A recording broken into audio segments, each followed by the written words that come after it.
দেখতে দেখতে 2024 সালটা চলেই গেল আর চলে আসলো 2025। আর 2025 সালের প্রথমে এই বছরটাকে বরণ করার জন্য সবারই অন্যরকম একটা অনুভূতি কাজ করে, অন্যরকম একটা আনন্দ কাজ করে।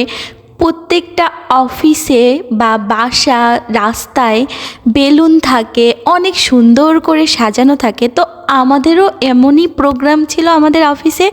এই যে আমার স্যার, এটা উনি সুন্দর করে সাজাচ্ছে, আমরা সবাই হেল্প করছিলাম। স্যার আসলে হাইটে একটু বেশি, তো এই জন্য স্যার ওগুলো লাগাই দিচ্ছিল। যে আমাদের এগুলো কি বলে আমি আসলে I don't know, I have no idea.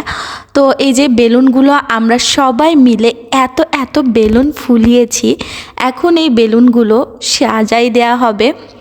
তো আসলে আমরা সবাই মিলে একসাথে, যেদিন নিউ ইয়ার তার আগের দিন 31st নাইট যেদিন আর কি, সেদিন আমরা সবাই মিলে অফিসটাকে অনেক সুন্দর করে সাজাই যায়, যাতে আমাদের যেহেতু পরের দিন প্রোগ্রাম ছিল, তো এই জন্য অফিসটাকে আমরা আগের দিন অনেক সুন্দর করে সাজানো হয় অফিসটাকে।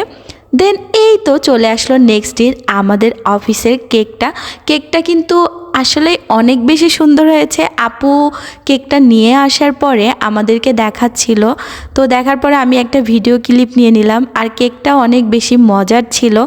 দেন এখন কেকটা কাটার পালা। আসলে অফিসে কেক কাটার সময় অনেকে ছিল না সিনিয়র, তো এই যে স্যার, তারপরে সবাই ভাইয়ারা সবাই মিলে কেক কাটছে। কেকটা আসলেই মজা ছিল।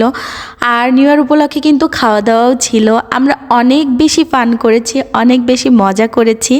এই যে সবাই মিলে খুব আনন্দ করছি, আমার ভালোই লাগছিল। আসলে নিউ ইয়ারটা আমার ভালোই কেটেছে। আর এই যে এতগুলো চকলেট গিফট পেয়ে গেলাম অফিস থেকে আসার সময়, আমার তো দেখেই মন ভালো হয়ে গেছে, কারণ আমি চকলেট অনেক পছন্দ করি। সবাই ভালো থাকবেন, আল্লাহ হাফেজ।